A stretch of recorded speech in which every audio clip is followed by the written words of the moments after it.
పసివేదల వారి ఆధ్వర్యంలో జరుగుతున్న ఈ జూమ్ సెషన్ కి విచ్చేసిన ఆత్మ బంధువులందరికీ ఆత్మ ప్రణామములండి. ముందుగా 15 మినిట్స్ మెడిటేషన్ చేద్దాము. Thank you. అందరూ స్పెట్స్ తీసేయండి. తీసేసి కాళ్ళు చేతులు క్రాస్ చేసుకోండి. వేడిలో వేడి పెట్టుకోండి చేతులు. కళ్ళు నోరు మూసుకుని శ్వాస మీదే ధ్యాస. సహజంగా జరుగుతున్న ఉచ్ఛ్వాస నిశ్వాసలను గమనిస్తూ ఉండండి.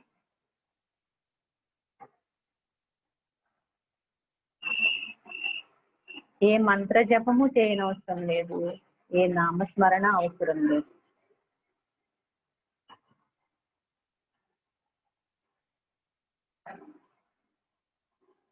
సహజంగా జరుగుతున్న ఉచ్ఛ్వాస నిశ్వాసలను గమనిస్తూ ఉండండి.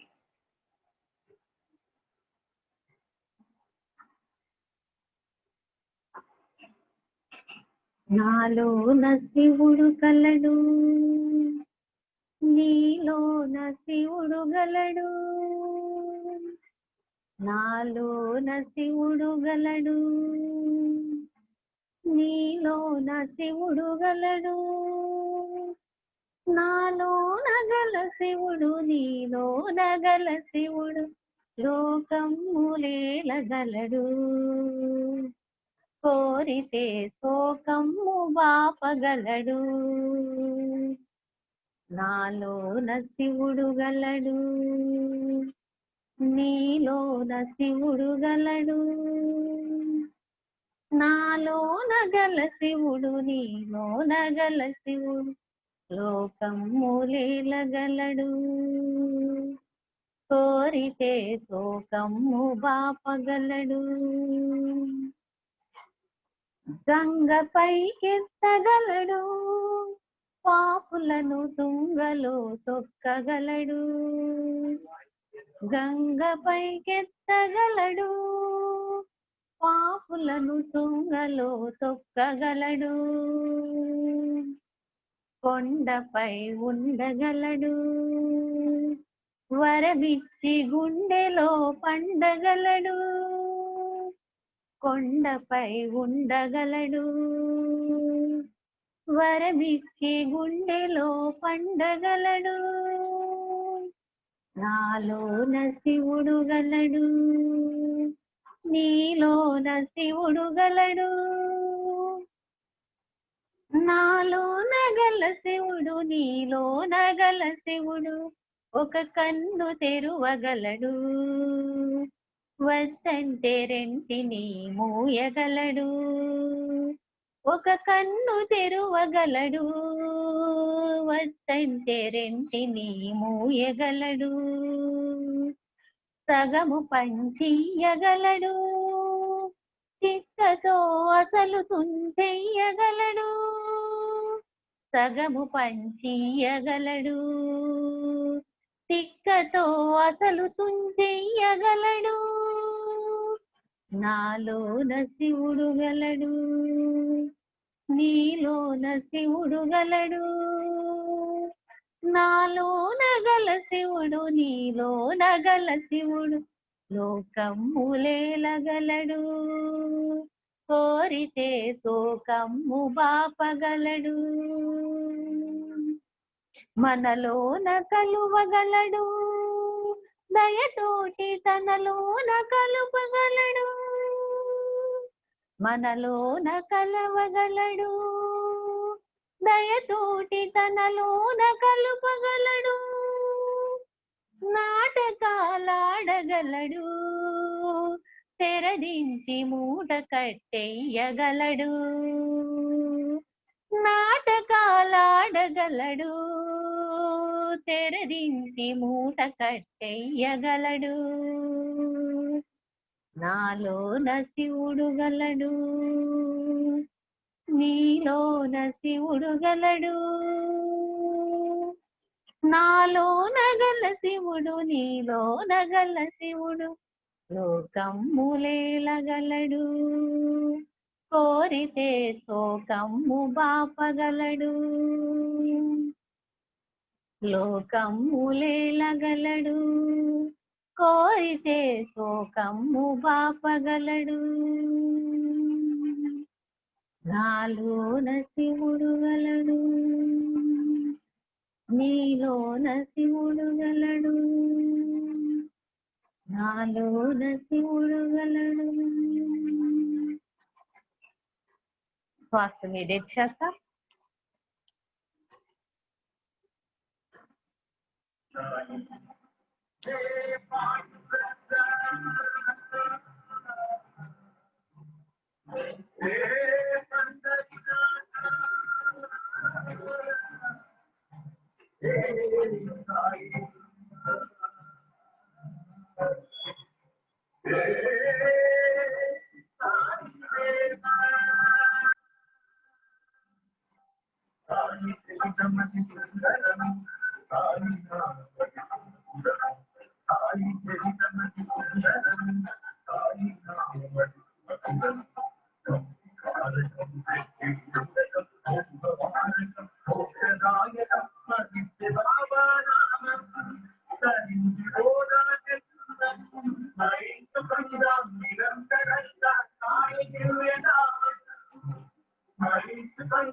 Last 3 minutes only.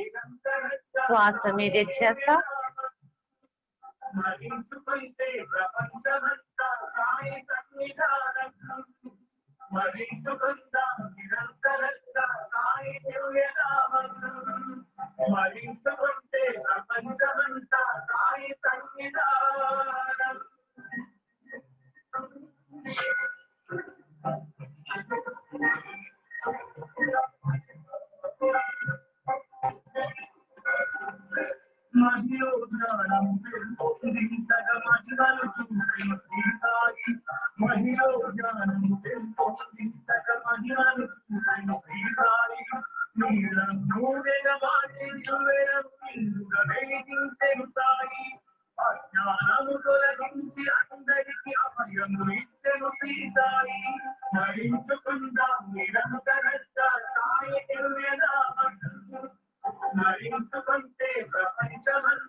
Last 1 minute only.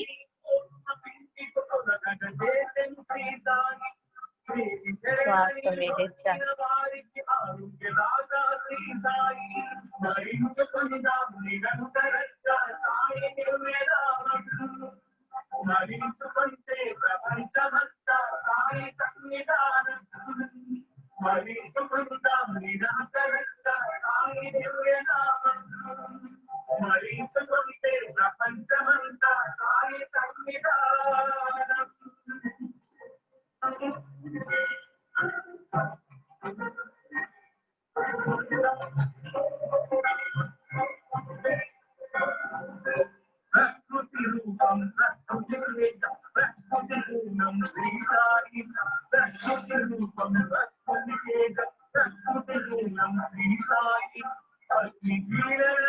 Seconds.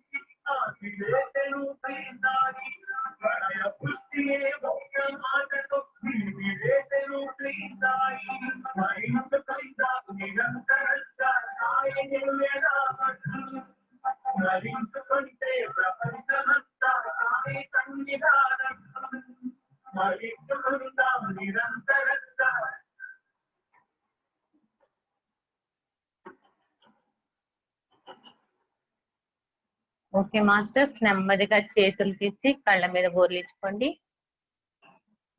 ఇలా బోర్లించుకోండి. 5 seconds అలానే ఉండండి. 5 4 3 2 1 0. నెమ్మదిగా చేతులు చూస్తూ కళ్ళు తెరవండి.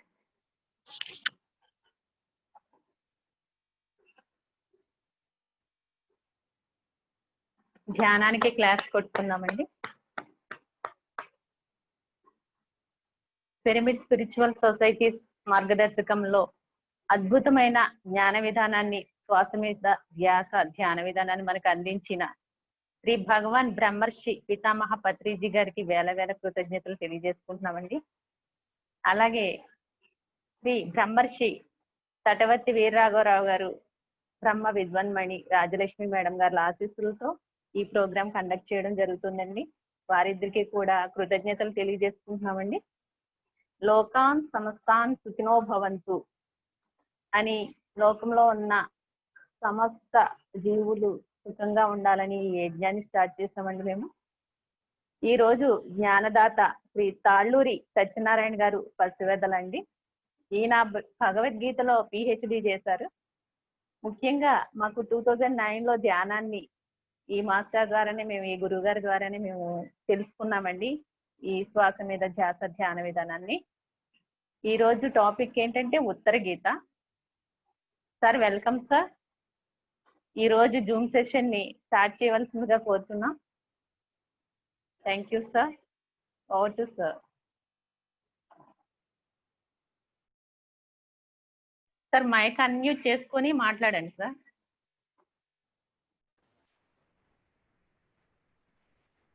My dear friends, my dear masters, my dear gods,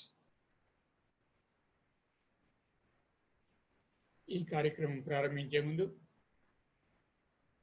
మన పిరమిడ్ స్పిరిచువల్ సొసైటీస్ వ్యవస్థాపకులు బ్రహ్మర్షి పితామహ పత్రిజీకి, అలాగే ఈ జూమ్ కార్యక్రమాన్ని నిర్వర్తిస్తున్న బ్రహ్మర్షి తటపతి వీర్రాఘవ గారు, బ్రహ్మ విద్మణి రాజలక్ష్మి గారులకు, అలాగే ఈ కార్యక్రమాన్ని నిర్వహిస్తున్న మేడం నీరజ, మాస్టర్ మధులకు నా కృతజ్ఞతాంజలి తెలియజేస్తున్నాను. మనం ఈ రోజున ఉత్తర గీత గురించి కొన్ని విషయాలు తెలుసుకుందాం. చాలామందికి భగవద్గీత తెలుసు, ఉత్తర గీత పరిచయం కొంతమందికే ఉండవచ్చు.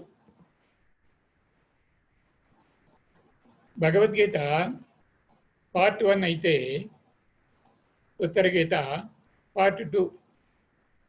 ఎందుచేతంటే ఈ రెండు కూడా శ్రీకృష్ణ పరమాత్మ అర్జునుడికి బోధించిన గీతలే.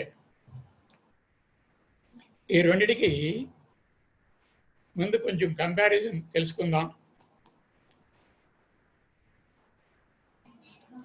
గీత భగవద్గీతలో 701 శ్లోకాలు ఉంటే ఉత్తర గీతలో 220 శ్లోకాలు ఉన్నాయి. భగవద్గీత మహాభారతంలో భీష్మ పర్వంలోనిది అయితే ఉత్తర గీత కూడా మహాభారతంలోని అశ్వమేధ పర్వంలో ఉంది. గీతలో 18 అధ్యాయాలు ఉంటే ఉత్తర గీతలో 4 అధ్యాయాలు మాత్రమే ఉన్నాయి. గీతను బోధించేటప్పటికీ శ్రీకృష్ణ పరమాత్మ వయస్సు 85 సంవత్సరాలు, ఉత్తర గీత బోధించేటప్పటికీ ఆయన వయస్సు 120 సంవత్సరాలు. గీత నిష్కామ కర్మయోగాన్ని గురించి చక్కగా బోధిస్తే ఉత్తర గీత మనకి సమాధి యోగాన్ని గురించి చాలా చక్కగా విపులంగా బోధిస్తుంది.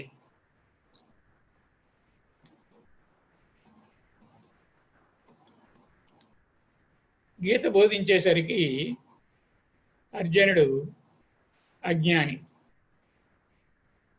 తను యుద్ధం చేయడానికి వచ్చి మళ్ళీ యుద్ధం చేయడం తప్పో రైటో తెలుసుకోలేని అజ్ఞాని. అయోమయ స్థితిలో శ్రీకృష్ణ పరమాత్మను గురువుగా భావించి,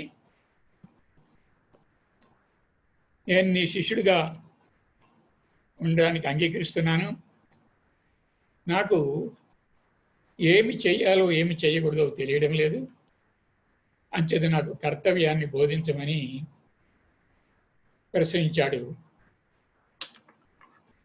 దానికి కృష్ణుడు ఆయనకి 18 యోగాలు బోధించాడు. కానీ ఉత్తర గీత వచ్చేటప్పటికి శ్రీకృష్ణుడు అర్జునుడు అంత అజ్ఞానిగా లేడు. గీతలో చాలా విషయాలు తెలుసుకున్నాడు. ఇక్కడ భగవద్గీతలో అర్జునుడు 65 ప్రశ్నలు వేస్తే గీతలో ఒకే ఒక విషయాన్ని అడిగాడు. అదేమిటంటే, నాకు ఆత్మ జ్ఞానాన్ని బోధించండి. ఇది అడగవలసిన ప్రశ్న. అంచేత దీనికి పరమాత్మ చక్కగా అద్భుతంగా మనకి 220 శ్లోకాల్లో అద్భుతమైన ధ్యాన యోగాన్ని బోధించారు. విచిత్రం ఏమిటంటే, భగవద్గీత అందరికీ తెలిసింది, కానీ ఉత్తర గీత ఉందనే విషయాన్ని పత్రిజీ వచ్చే వరకు ఎవరికి తెలియదు. ఎందుకంటే అది ధ్యానాన్ని బోధిస్తుంది. ధ్యాన గురించి ఎవరు పట్టించుకున్న నాథుడే లేడు. అందరూ భక్తి యోగాన్ని, కర్మయోగాన్ని బోధిస్తున్నారు. పీఠాధిపతులు కూడా ఈ ఉత్తర గీత తెలియదు, కానీ వాళ్ళు ఈ విషయాన్ని ఇప్పుడు తమ శిష్యులకు పరిచయం చేయలేదు. సుభాష్ పత్రిజీ వచ్చిన తర్వాత ఉత్తర గీతను బయటకు తీసి దాన్ని పిరమిడ్ స్పిరిచువల్ మూమెంట్స్ ద్వారా దాన్ని ప్రచురింపజేసి దీన్ని వెలుగులోనికి తీసుకొచ్చారు. ఉత్తర గీత చదువుతుంటే మనకి చాలా ఆశ్చర్యం వస్తుంది. ఇన్ని అద్భుత విషయాలు ధ్యానం గురించి చెప్పాడు దీంట్లో. అవన్నీ మనం తెలుసుకుందాం. గీతలో 4 అధ్యాయాలు అని చెప్పుకున్నాం. ఈ 4 అధ్యాయాల పేర్లు ఏమిటో మొట్టమొదటి తెలుసుకుందాం. అవి బ్రహ్మ ప్రతిపాదిత యోగము, అంటే భగవంతుడు అంటే ఎవరు, ఎందుకు తెలుసుకోవాలా ఇన్ని అనే విషయాన్ని చెప్పేది బ్రహ్మ ప్రతిపాదిత యోగం. రెండవ యోగం బ్రహ్మ జ్ఞాన యోగము. చూడండి ఎంత అద్భుతమైన యోగాలు. మొదటిది బ్రహ్మ ప్రతిపాదిత యోగము. ముందు భగవంతుడు ఎవరో తెలుసుకోవాలి. తర్వాత ఆ బ్రహ్మము యొక్క విశేషాలు, ఆయన గొప్పతనం తెలుసుకోవాలి. అది బ్రహ్మ జ్ఞాన యోగం. మూడవది తుర్య జ్ఞాన యోగం. అంటే ఈ జ్ఞానాలకు అన్నిటికీ మించిన ఆఖరి జ్ఞానాన్ని తుర్య జ్ఞాన యోగం అంటాం. నాలుగవది గీతాసార యోగం. ఇలా 4 అద్భుతమైన అధ్యాయాల్లో 4 యోగాల్లో భగవానుడు అర్జునుడికి చెప్పాడు. సమయం చూద్దాం. మహాభారతంలో భీష్మ పర్వంలో భగవద్గీత బోధించబడితే, అశ్వమేధ పర్వంలో అంటే పాండవులు కురుక్షేత్ర యుద్ధంలో విజయం సాధించారు. తరువాత ధర్మరాజు పట్టాభిషిక్తుడయ్యాడు. కొంతకాలానికి అశ్వమేధ యాగం చేశాడు. అప్పుడు పాండవులకి అత్యంత ప్రియుడైన భగవాన్ని ఆ అశ్వమేధ యాగానికి ఆహ్వానించారు. ఆయన ఆధ్వర్యంలోని అశ్వమేధ యాగం జరిగింది. ఆ అశ్వమేధ యాగం జరిగిన తర్వాత కృష్ణుణ్ణి అర్జునుడు ఒక రోజున ప్రశ్నించాడు. భగవాన్, పూర్వం నాకు భగవద్గీత బోధించారు. అది కొంచెం కొంచెం ఆచరణలో పెడుతున్నాను. ఇంకా నాకు ఆత్మజ్ఞానం గురించి ఇంకా సవివరంగా నాకు చెప్పాలి అని ప్రశ్నించాడు. దానికి సమాధానమే ఉత్తర గీత.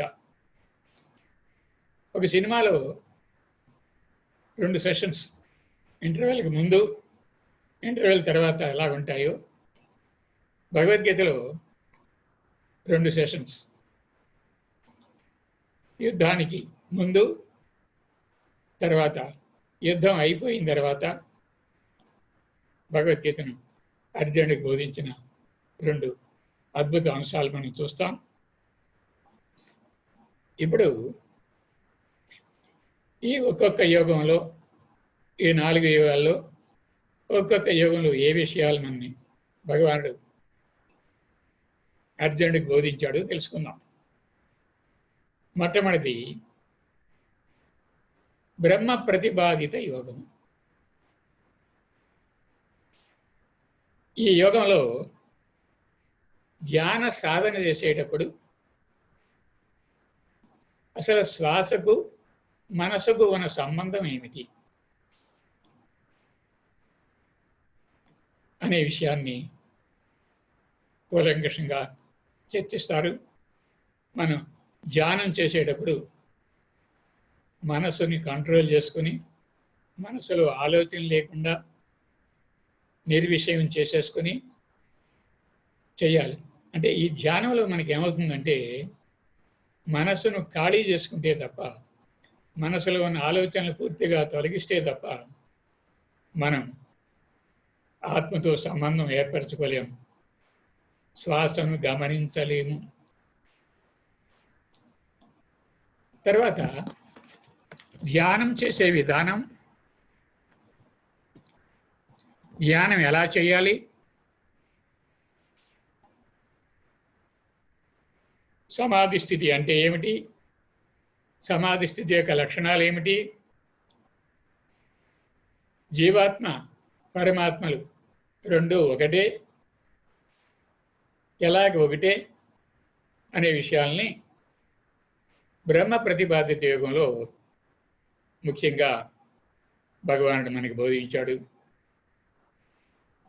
రెండవ యోగం వచ్చేటప్పటికి బ్రహ్మ సందర్శన యోగం. ఇది దైనందిక జీవితంలో ధ్యానం మనం ఎందుకు చేయాలి, చేయకపోతే ఏమవుతుంది, ధ్యానం యొక్క ఆవశ్యకత ఏమిటి, నియమం తప్పకుండా ఎందుకు చేయాలి, ఆ ధ్యానం చేసే యోగ యొక్క లక్షణాలు ఏమిటి అనే విషయాన్ని చక్కగా వివరించాడు భగవానుడు అర్జునుడికి. ఇక మూడవది తుర్య జ్ఞాన యోగం.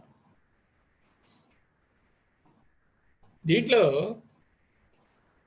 మొదటి 2 చూడండి, ఇది ఎప్పుడో 5000 సంవత్సరాల క్రితం బోధించిన ఉత్తర గీత. చాలామంది అనుకుంటున్నారు బ్రహ్మర్షి పత్రి ఏదో ఆయన వేదాల్లో లేనిది, భగవద్గీతలో లేనిది ఆయన ఏదో కొత్తగా సృష్టించి, ధ్యానాన్ని సృష్టించి చెప్తున్నారు, ఇది మనకు అవసరం అనుకుంటున్నారు. కాదు, ఇది భగవానుడితో చెప్పబడింది ఎప్పుడో 5000 సంవత్సరాల క్రితం అని మనం ఉత్తర గీత చదివితే బ్రహ్మర్షి చెప్పే మాటల యొక్క మూలాలన్నీ కూడా ఈ ఉత్తర గీత నుంచే ఉన్నాయి. ఇది సనాతన ధర్మము, పరమాత్మ మనకి బోధించాడు. ధ్యానం ఎలా చేయాలి, ఎందుకు చేయాలి, ధ్యానం యొక్క ఆవశ్యకత ఏమిటి అనే విషయాలు నేను మూడవ యుగమైన తుర్యజ్ఞాన యోగం వచ్చేటప్పటికి మనం ఇప్పటి వరకు గుడిదనంగా మనం చేస్తున్న విగ్రహారాధనని ఖండించాడు. భగవానుడు స్వయంగా విగ్రహారాధన వద్దంటే మనం భగవంతుడికి విగ్రహాలు పెట్టి, గుళ్ళు కట్టి, ఫోటోలు పెట్టి నిరంతరం ఆయన ముందు కూర్చుని ఏదో ఆయనకి చెబుతూ ఆయన వింటున్నాడని మనం అనుకుంటున్నాం. విగ్రహారాధనని ఖండించాడు ఆయన, వద్దు అన్నాడు. మరి విగ్రహారాధన ఖండించి ఏం చేయమంటున్నాడు? జ్ఞానం కావాలి, నీకు బ్రహ్మజ్ఞానం కావాలి. అంచేత విగ్రహారాధన ఖండించి జ్ఞానాన్ని నేర్చుకో. నహి జ్ఞానేన సదృశం, జ్ఞానంతో సమానమైనది ఏమీ లేదు. జ్ఞానాగ్ని దగ్ధ కర్మాణ, జ్ఞానం అనే అగ్నిలో నువ్వు చేసిన పాపకర్మలన్నీ కూడా దగ్ధం చేసుకోవచ్చు. భక్తిలో కుదరదు. అహం బ్రహ్మస్మి, ఒరే దేవుడు ఎక్కడో వైకుంఠంలో లేడు, కైలాసంలో లేడు, ఏడుకొండల మీద లేడు, షిరిడిలో లేడు. మరి ఎక్కడ ఉన్నాడు? నీవే ఆ దేవుడు. అహం బ్రహ్మస్మి అనే భావన నువ్వు తెలుసుకోమంటాడు. అంటే పిచ్చివాడా, నేను కాదు, నేనే కాదు దేవుణ్ణి, నువ్వు కూడా దేవుడవే. ఆ సత్యం తెలుసుకొని నువ్వు దేవుడవైతే దేవుడు ఎలా ప్రవర్తిస్తాడని నువ్వు చదువుకున్నావో నీ ఆధ్యాత్మిక గ్రంథాల్లో నువ్వు కూడా అటువంటి లక్షణాలను నేర్చుకొని నువ్వు కూడా నీ జీవితాన్ని సఫలం చేసుకొని నువ్వు దేవుడివి కావాలి. నేనే సర్వాత్మను అనే భావన నువ్వు తెలుసుకోవాలి అనే విషయాన్ని తురియ జ్ఞాన యోగాల్లో బోధించాడు. ఇక ఆఖరుదైన 4వ అధ్యాయంలో గీతా సారయోగము. నువ్వు దేవాలయానికి వెళ్ళడం నేర్చుకున్నావు, దేవుడికి మొక్కడం నేర్చుకున్నావు. నిజానికి నీకు దేవాలయం అంటే ఏమిటో తెలియదు, దేవుడు అంటే తెలియదు. అజ్ఞానంలో ఒకడు ఏం చేస్తే రెండోవాడు గొర్రెల్లాగా ముందు గొర్రె ఏ పక్క పోతే మిగతా గొర్రెలన్నీ కూడా అదే పక్క పోతాయి. అలాగా అజ్ఞానంతో మానవులు నిర్మించుకున్న దేవాలయాల్లో మానవులు నిర్మించిన విగ్రహాలని పూజిస్తూ ఇదే దైవారాధన, ఇదే భక్తి, ఇదే జ్ఞానము అని భ్రమపడుతున్నారు. అది కాదు. నీ దేహమే దేవాలయము. ఈ దేవాలయాన్ని నేను నిర్మించాను. ఆ ఊళ్ళో దేవాలయాలు నువ్వు నిర్మించుకున్నావు, ఈ దేవాలయాన్ని నేను నిర్మించాను, నిర్మించి నీకు ఇచ్చాను. నీ లోపల ఉన్న ఆత్మయే పరమాత్మ. అంటే జీవుడే దేవుడు, దేహమే దేవాలయము అని దేవాలయానికి, దేవుడికి ఒక అద్భుతమైన నిర్వచనాన్ని ఇచ్చాడు భగవానుడు ఉత్తర గీతలో, గీతా సారయోగంలో.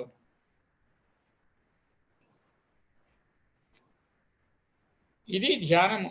ధ్యానం ఎలా చేయాలి?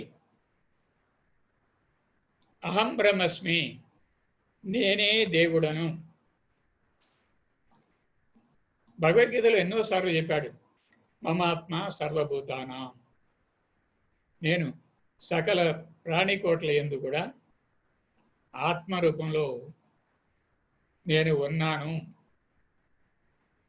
అంచేత దేవుడిని చూడాలంటే నీ లోపలికి వెళ్ళాలి. నేను లోపల ఉన్నాను, ఆత్మరూపంలో ఉన్నాను. ఆత్మ నీ దేహంలో ఉంది. దేవాలయంలో దేవుడు ఉన్నాడు. నీ దేహం అనే దేవాలయంలో జీవుడనే దేవుడు ఉన్నాడు. ఆయనని పూజించు. స్వస్వరూప జ్ఞానమే అంటే నీ స్వరూపాన్ని నువ్వు తెలుసుకుంటే, శంకరాచార్యులు అదే చెప్తాడు, స్వస్వరూప జ్ఞానం భక్తిరివిచ్యతే. స్వస్వరూపాన్ని తెలుసుకోవడమే భక్తి అంటారు. ఈ విధంగా ఉత్తర గీతలో 4 అధ్యాయాలలో బోధించిన విషయాలు మనం తెలుసుకున్నాం. ఉత్తర గీతలో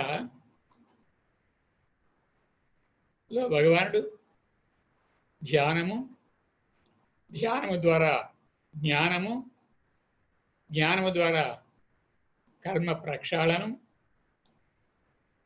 దాని ద్వారా కర్మలు పూర్తిగా నీకు నశించిపోతే, కర్మలు బ్యాలెన్స్ లేకపోతే, అవి పుణ్యకర్మలు కావచ్చు, పాపకర్మలు కావచ్చు, ఈ కర్మలను ఎప్పటికప్పుడు నిలిచేయగలిగితే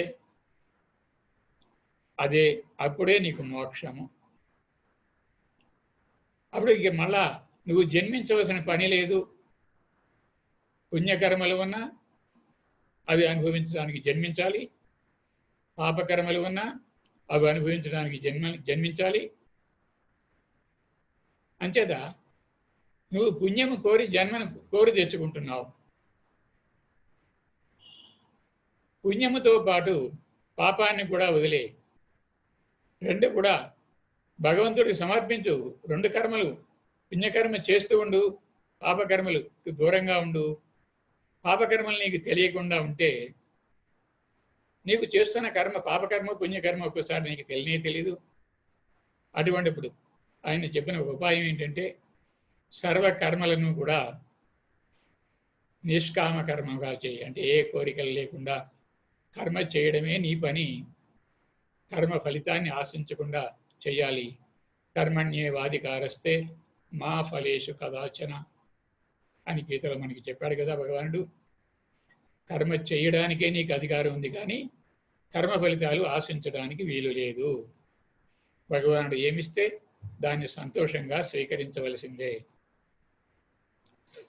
ఇక ఇప్పుడు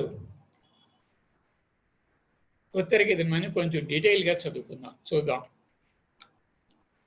అర్జునుడు ప్రశ్నిస్తున్నాడు. అటువంటి అర్జునుడు ప్రశ్నించాడు, మిగతాదంతా భగవానుడు యొక్క ఉపదేశమే. ప్రశ్న చూడండి ఎంత అద్భుతంగా ఉందో. భగవంతుని ఏం అడగాలి, సద్గురువుని ఏం అడగాలి, నీకేం కావాలి అనే విషయాన్ని అర్జునుడు ప్రశ్న మనం గమనించినట్లయితే మనకి తెలుస్తుంది. అర్జునుడు భగవానుని ఏమి ప్రశ్నిస్తున్నాడో చూద్దాం.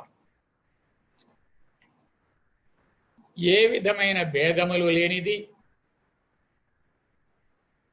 త్రిగుణములకు అతీతమైనది, మూడు గుణాలు, తమో గుణము, రజోగుణము, సత్వగుణము, అంటే ఈ మూడు గుణములకు లేనిది. అంటే ఇది అన్నీ ఎవరంటే ఆత్మకి గుణాలు లేవు, దానికి భేదాలు తెలియవు. ఆత్మ ఎంత గొప్పదంటే నీ మనస్సు ద్వారా ఆత్మ ఇలా ఉంటుంది అని ఊహించడానికి కూడా శక్యము కాదు. నువ్వు ఎన్నెన్నో ఊహలు చేయవచ్చు, కానీ నీ మనసు ఊహించడానికి వీలు లేనిది ఆత్మస్వరూపము. మనస్సుతోటి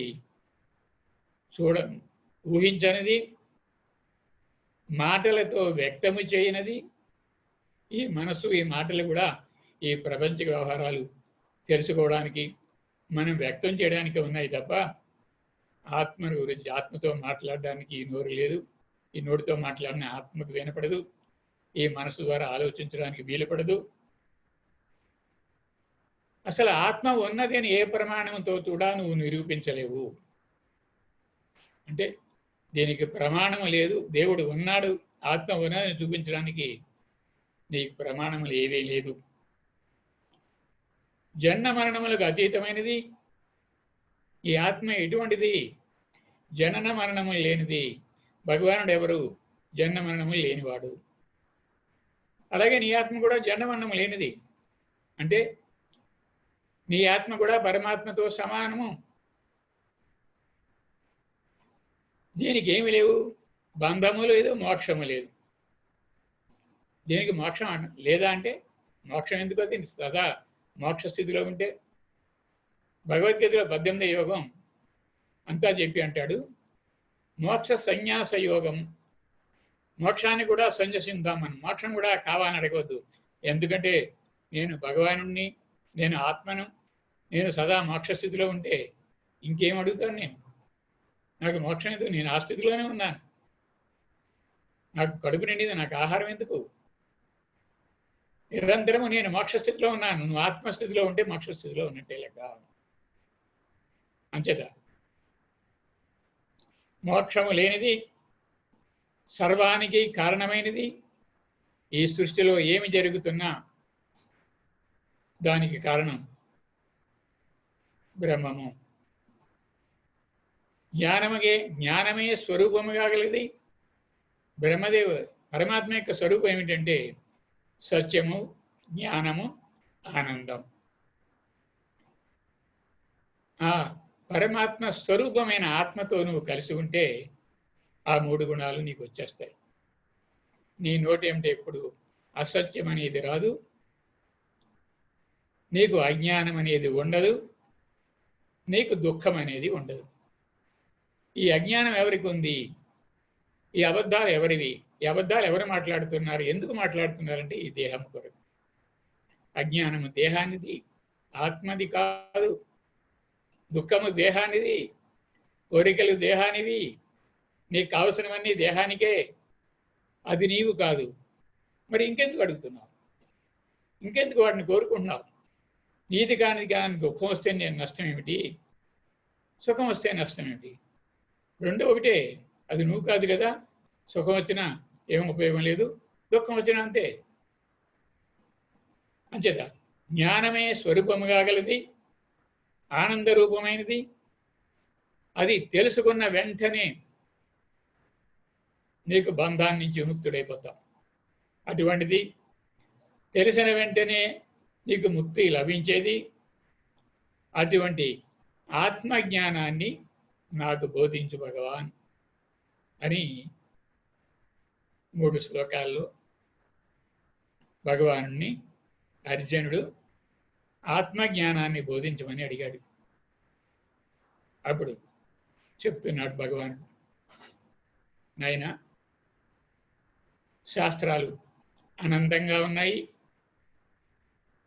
తెలుసుకోవలసింది కొండంత ఉంది. సమయం చూస్తే జ్ఞానం ఎప్పుడు కలిగింది నీకు? 3 వయసు అయిన తర్వాత కలిగింది. సమయం చూస్తే ఇంకెన్నో లేదు, ఎంతో కాలం లేదు. మరి ఈ మిగిలిన సమయం అంతా పరమాత్మతో కలిసి ఉండడానికి నీకు వీలు ఉందా అంటే లేదు. ఎందుకంటే ఎన్నో సాంసారిక ఆటంకాలు ఉన్నాయి. ఈ కొద్ది కాలం కూడా మనం పరమాత్మతో కలిసి ఉండడానికి ఎన్నో ఆటంకాలు ఉన్నాయి. మరి ఏం చేయాలి ఇప్పుడు? శాస్త్రంలో పాలు నీరు కలిసి ఉన్నట్లు కావలసినవి అక్కర్లేనివి కలిసి ఉన్నాయి. మరి శాస్త్రాలు చదివి జ్ఞానం ఏదో అజ్ఞానం ఏదో ఉన్న మనం తెలుసుకుంటానికి కూడా కష్టమే. కొంచెం జ్ఞానం అన్నవాడు శాస్త్రం చదివితే దాంట్లో కావలసిన విషయాన్ని గుర్తిస్తాడు, అక్కర్లేని విషయాన్ని ఎలిమినేట్ చేసుకుంటాడు. మరి సామాన్యుడి పరిస్థితి అది కాదు కదా. అంచేత హంస ఏం చేస్తుంది అంటే పాలు నీరు కలిపి పెడితే దానికి కావలసిన పాలను స్వీకరించి నీటిని వదిలేస్తుంది. అంచేత నువ్వేం చేయాలంటే జ్ఞాని అయిన వాడు ఆధ్యాత్మిక శాస్త్రాలు చదివి దాంట్లో మనకు కావలసిన విషయాలు చక్కగా గుర్తించి దాన్ని నోట్ చేసుకుని దాన్ని పదే పదే చదువుకుంటూ దాన్ని నెమ్మదిగా ఆచరణలో పెడుతూ ఉండాలి. ఏది ఉత్తమమైనది శాస్త్రంలో, ఏది ముఖ్యమైనది అనే విషయాన్ని తెలుసుకుని ఎప్పుడు తెలుసుకుంటావంటే నీకు జ్ఞానం వస్తే కానీ తెలుసుకోలేవు. ఆ జ్ఞానం వచ్చేదాకా నువ్వు చదివినా వేస్టే. దీన్ని తెలుసుకొని అప్పుడు దాన్ని ఆచరించాలి. తర్వాత ఇలాగ మరి నాకు తెలియడం లేదు కదా, ఏది మంచి ఏది చెడు నాకు తెలియడం లేదు, చెప్పేవాడు కావాలి. ఆత్మజ్ఞాని అయిన గురువుని వెతుక్కుంటూ వెళ్ళవలసిందే. ఎందుకంటే నీకు శాస్త్రం చదివినా సరిగా అర్థం కావటం లేదు, ఏమి చేయాలో తెలియదు, సాధన ఎలా చేయాలో తెలియదు. సాధన చేసేటప్పుడు ఆటంకాలు వస్తే దాన్ని ఎలా పరిష్కరించుకోవాలో తెలియదు.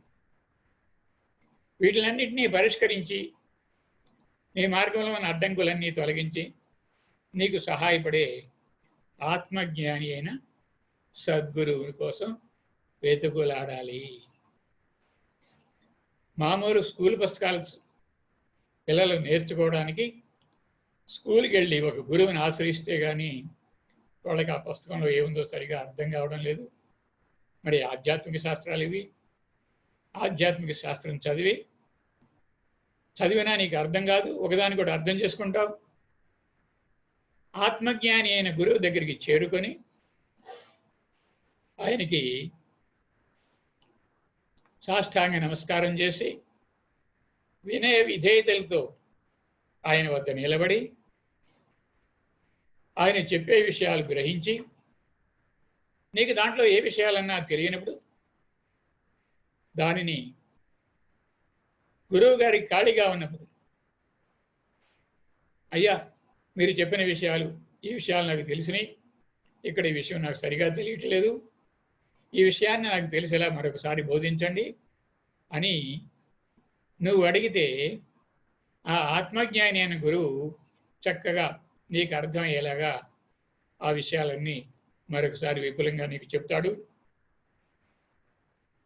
అలాగా గురువు చెప్పేటప్పుడు నువ్వు ఏకాగ్రతతో వినాలి. చెప్పేటప్పుడు నువ్వు పరధ్యానంలో ఉంటే, పరధ్యానం అంటే చేసే పని మీద దృష్టి పెట్టకూడదు. ధ్యానం అంటే చేసే పని మీద దృష్టి కలిగి ఉండడం, చేసే పని మీద ఎరుక కలిగి ఉండడం ధ్యానం అంటే అని చెప్తా ఉంటాడు. జీవాత్మ పరమాత్మతో అనుసంధానం ఎలా కావాలి? అనుసంధానం కావాలంటే ముందు నువ్వు ఏ గుణాలు వదిలిపెట్టాలి, నువ్వు సాధన ఎలా చేయాలి అనే విషయాలు గురువు బోధిస్తే నీకు సులువుగా అర్థమవుతుంది. నువ్వు చక్కగా దాన్ని ఆచరించడానికి వీలవుతుంది. అంచేత ఆధ్యాత్మిక సాధనలో సద్గురువు యొక్క ఆవశ్యకత ఎంతో ఉంది. గురువు లేకుండా పరమాత్మను చేరుకున్న వాళ్ళు వేళ్ల మీద లెక్క పెట్టవచ్చు. వాళ్ళు పూర్వజన్మలో ఎంతో సాధన చేసి ఉన్నారు. అందుచేత కొంతమంది రమణ మహర్షి లాంటి వాళ్ళు, రామకృష్ణ పరమహంస లాంటి వాడు, కొంతమంది గురువులు పూర్వజన్మ సుకృతితోటి ఆత్మజ్ఞానాన్ని పొందారు. సామాన్యులు మనకి అది కుదరదు. సద్గురువు ఖచ్చితంగా కావాల్సిందే ఆధ్యాత్మిక సాధన చేసేటప్పుడు. ఎందుకంటే ఎన్నో అవరోధాలు వస్తూ ఉంటాయి ఆధ్యాత్మిక సాధన చేసేటప్పుడు.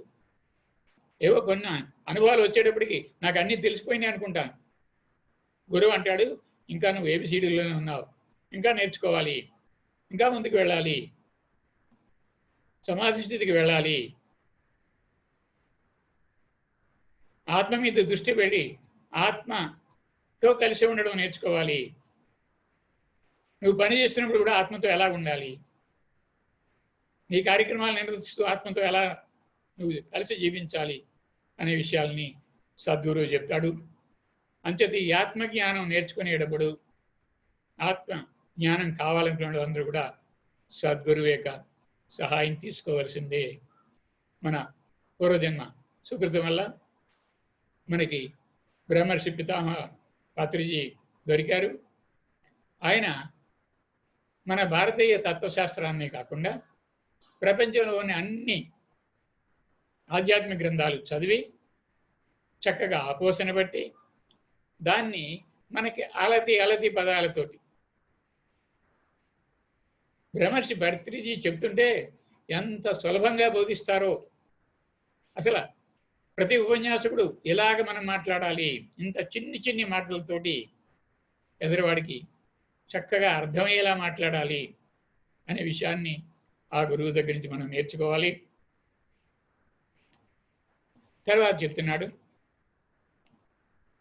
దేహో దేవాలయ పురోక్తో జీవో దేవ సనాతన చదే అజ్ఞాన నిర్మాల్యం సోహం భావేన పూజయే. దేవుణ్ణి ఎలా పూజించాలి, ఎక్కడ ఉన్నాడు దేవుడు, ఆ దేవుణ్ణి ఎలా పూజించాలి,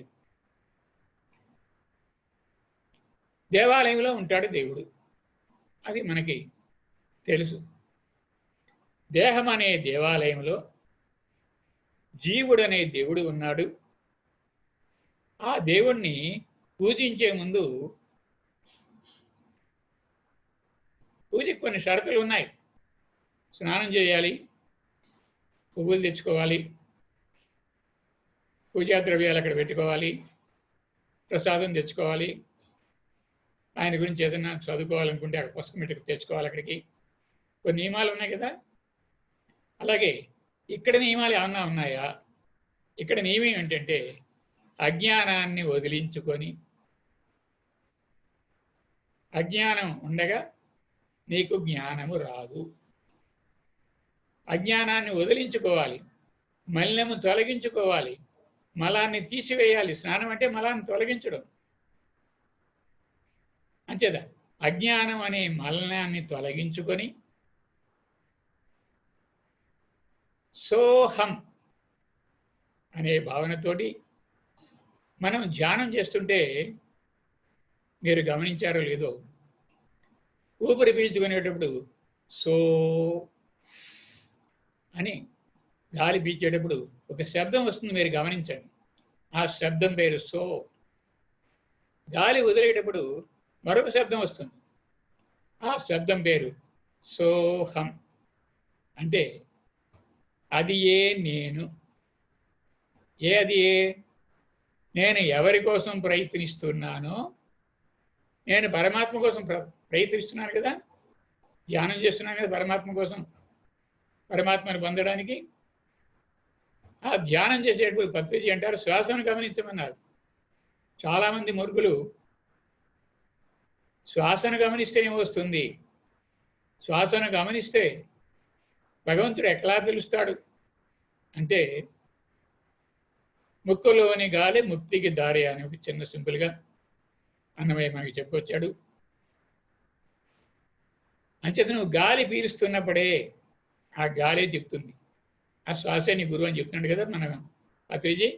నేను కాదు మీ గురువు, శ్వాసే గురువు. ఎంత అద్భుతంగా చెప్తుండే. ఏమిటిది శ్వాసే గురువు అంటున్నాడు ఏంటి? అంత అద్భుతమైన గురువు మన జ్ఞానాన్ని బోధిస్తూ. అంటే ఈ శ్వాస పీల్చేటప్పుడు ఆ శ్వాస మనకేం చెప్తుందంటే నేనేరా దేవుడిని అని చెప్తుంది. ఆ దేవుడే నీ గురువురా అని చెప్తున్నాడు మన గురువుగారు.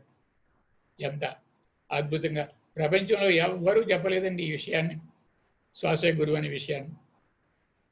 బుద్ధుడు ఆనాపానసతిని తెలియజేశాడు. ఆ విషయాన్ని మన పత్రిజీ శ్వాస మీద ధ్యాస అన్నాడు. తర్వాత శ్వాసే మీ గురువు అని మనకి ఓ చక్కటి, నీ గురువు ఎప్పుడు నీ చెంతనే ఉన్నాడు. నీ గురువుని గట్టిగా పట్టుకో, నీ గురువు మీదే దృష్టి పెట్టు, ఆయన నీకు కావాల్సినన్ని ఇస్తాడు. అంటే ఆ గురువు మీద దృష్టి పెడితే ఆ గురువు ఏం చెప్తున్నాడు నాకు? ఆ గాలి పీల్చేటప్పుడు సో అంటున్నాడు, గాలి వదిలేటప్పుడు హమ్ అంటున్నాడు. అంటే రే నేనేరా దేవుడిని. అంచేత నా మీద దృష్టిని వదిలిపెట్టకు, నన్ను విడువకు, నిరంతరము నా మీదే దృష్టి పెడుతుండు. నువ్వు ఏ పని చేసుకుంటున్నా శ్వాస మీద ధ్యాస పెట్టి ఉండు అని చెప్తున్నాడు. చూడండి, ఈ మూలాలన్నీ మనకి ఉత్తరగీతలో ఉన్నాయి. ఇవన్నీ పత్రిజీ మనకి సులువైన మాటలతో చెప్తుంటే చాలామంది తెలియక అజ్ఞానులు శ్వాస గురువు ఏమిటి, శ్వాసను గమనించడం ఏమిటి అని వాళ్ళు ఇంకేవో రూపాలను గమనించమంటున్నారు, ఏదో ఒక దీపాన్ని పెట్టి దీపాన్ని గమనించమంటున్నారు, ఏదో ఒక మార్కు పెట్టి మార్కును గమనించమంటున్నారు. అవన్నీ ఏకాగ్రతకి దారి తీస్తాయి కానీ పరమాత్మను తెలుసుకోవడానికి ఉపయోగపడవు. నిజమైన పరమాత్మ శ్వాస మన గురువు గారు చెప్పింది 100% కరెక్ట్. ఇక్కడ అదే చెప్తున్నాడు భగవానుడు.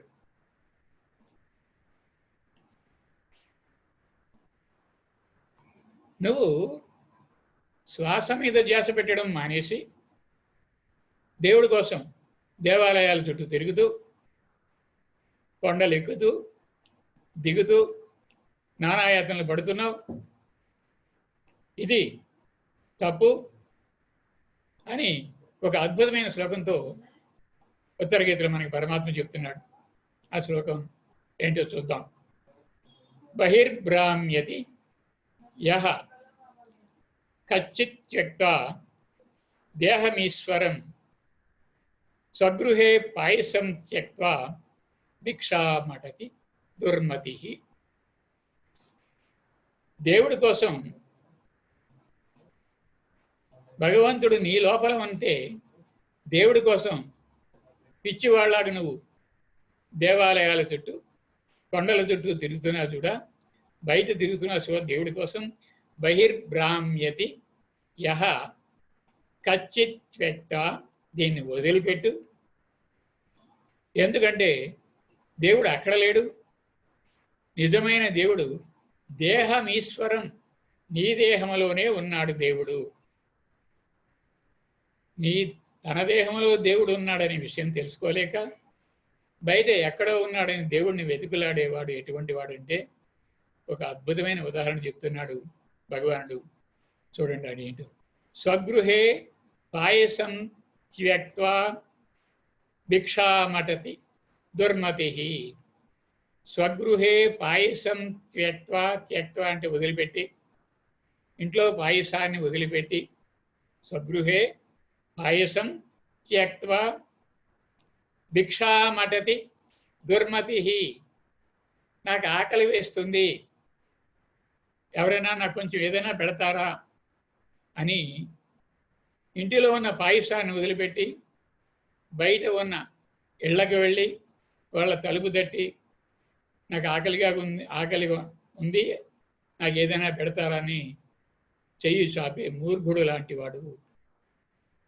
తనలో దేవుడుంటే దేవుడి కోసం బయట తిరిగేవాడు, తన ఇంట్లో పాయసం ఉంటే పాయసం చక్కగా అనుభవించకుండా దాన్ని విడిచిపెట్టి బయట ఆహారం కోసం వెతుకలాడే మూర్ఖుడు అంటాడు. తర్వాత విగ్రహారాధన ఖండిస్తూ ఆత్మ జ్ఞానం కలిగిన యోగులు తీర్థాల దగ్గరికి పరిగెట్టుకు వెళ్ళరు. ఆ నదిలో స్నానం చేయాలి, ఈ నదిలో స్నానం చేయాలి, ఇక్కడ పుష్కరాలు వచ్చినాయి అని తీర్థాల వెంట పరిగెట్టరు వాళ్ళు. ఇంకేం చేయరు, రాళ్లతో మట్టితో చేయబడ్డ విగ్రహాలను గుడికి వెళ్ళి పూజించరు. ఎవరు? ఆత్మజ్ఞానం కలిగిన యోగులు. వాళ్ళు ఏం చేస్తారు, తన లోపల ఉన్న స్వప్రకాశమైన జ్యోతి స్వరూపమైన పరమాత్మతో సృష్టించబడిన ఆ ఆత్మదేవుణ్ణి సేవిస్తారు. భగవానుడు ఏం చెప్తున్నాడో ఒకసారి చూడండి. మనం తీర్థాల వెంట తిరగనక్కర్లేదు, దేవాలయాలంటే తిరిగి విగ్రహాలకు మొక్కనక్కర్లేదు. నీలోపలే సజీవమైన దేవుడున్నాడు, నీలోపనే మాట్లాడే దేవుడున్నాడు. ఆయనతో కలిసి ఉండండి. రోజు ధ్యానంతో ఆయనతో కలిసి ఉండి మీకేం కావాలో ఆయన అడగండి. మీరు రాజకుమారులు, రాజకుమారుడు ఎవరు చేయి చాపుడు ముష్టి కోసం అడుగుతాడు, నాకు ఇది కావాలి నాన్న. 5 నిమిషాల్లో పట్టుకొచ్చి ఇస్తాడు. తండ్రేమో రాజు, బిడ్డేమో రాజకుమారుడు, వాడికి దేనికోసం దుఃఖించాలి? భగవంతుడు రాజు అయితే నువ్వు రాకుమారుడు, నీకేమి లోటు? ఆయన బ్రహ్మమైతే నువ్వు బ్రహ్మమే, ఆయన పులి అయితే నువ్వు పులివే. నువ్వు పిల్లివి అనుకుంటున్నావు, అందరికీ భయపడుతున్నావు. అంచేత హృదయంలో ఉన్నాడు దేవుడు.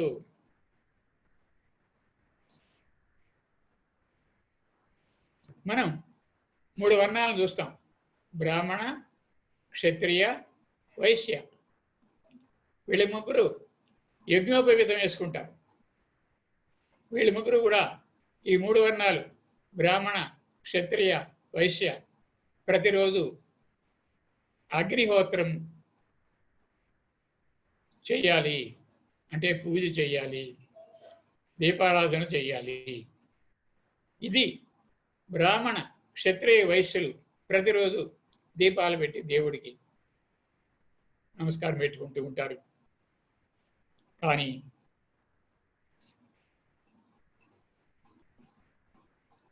మునులు ఉన్నారు, వాళ్ళు కళ్ళు మూసుకొని తమ లోపల ఉన్న దేవుని చూస్తూ ఉంటారు. ఈ మునుల కంటే కూడా గొప్పవాళ్ళు బ్రహ్మజ్ఞాని. ఈ బ్రహ్మజ్ఞానులు కళ్ళు తెరిస్తే అందరిలో ఉన్న దేవుడిని చూస్తారు, కళ్ళు మూసుకుంటే తమ లోపల ఉన్న దేవుడిని చూస్తారు. వీళ్ళు కళ్ళు తెరిచినా పరమాత్మ దర్శనం అయింది, కళ్ళు మూసుకున్నా పరమాత్మ దర్శనం అయింది. మునులకేమో కళ్ళు మూసుకొని ధ్యానం చేస్తే గాని పరమాత్మ దర్శనం కాలేదు. బ్రాహ్మణులు క్షత్రియులు వైశ్యులేమో భగవంతుడు అంశ అయిన ఒక అంశను ఆయన అగ్నినే భగవంతుడిగా పూజిస్తుంటే బ్రహ్మజ్ఞానులేమో అందరిలో అంతటా సమంగా వ్యాపించి ఉన్న పరమాత్మను చూస్తున్నారు వాళ్ళు. అంచేత మన గురుగారు చెప్తారు, నువ్వు ధ్యానివి కావడం కాదు, బి ఎ మెడిటేటర్, తర్వాత బి ఎ మాస్టర్, తర్వాత బి ఎ గాడ్. భగవంతుడు అయిపోవాలి, అది చిట్ట చివరి పని. భగవంతుడు అయిపోవాలి, అప్పుడు దాకా నువ్వు ధ్యానం చేస్తూనే ఉండాలి. భగవంతుడు అయిపోవడం అంటే నీ లోపల కాదు, అందరిలో ఉన్న పరమాత్మను గుర్తించి అందరినీ పరమాత్మ స్వరూపులుగా గౌరవించాలి, అందరితో మైత్రి చేయాలి, అందరితో ఆనందంగా ఉండాలి, అందరూ నా వాళ్ళే అనుకోవాలి. ధ్యానమే శరణము. ధ్యానం తప్ప మోక్షానికి మరొక మార్గము లేదు అని భగవానుడు చెప్తున్నాడు. ఈ శ్లోకం మనందరికీ వచ్చును.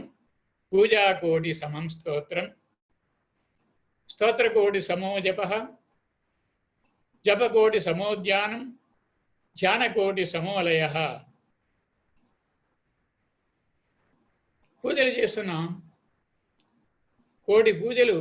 భగవంతుడి మీద ఒక స్తోత్రం చదివితే కోటి పూజలు చేసిన ఫలితం వస్తుంది. భగవానుడు చెప్తున్నాడు స్వయంగా, పూజలు చేస్తున్నావు, దానికి ఫలితం లేదని చెప్పడం లేదు, దాని ఫలితం కొద్దిగా ఉంది.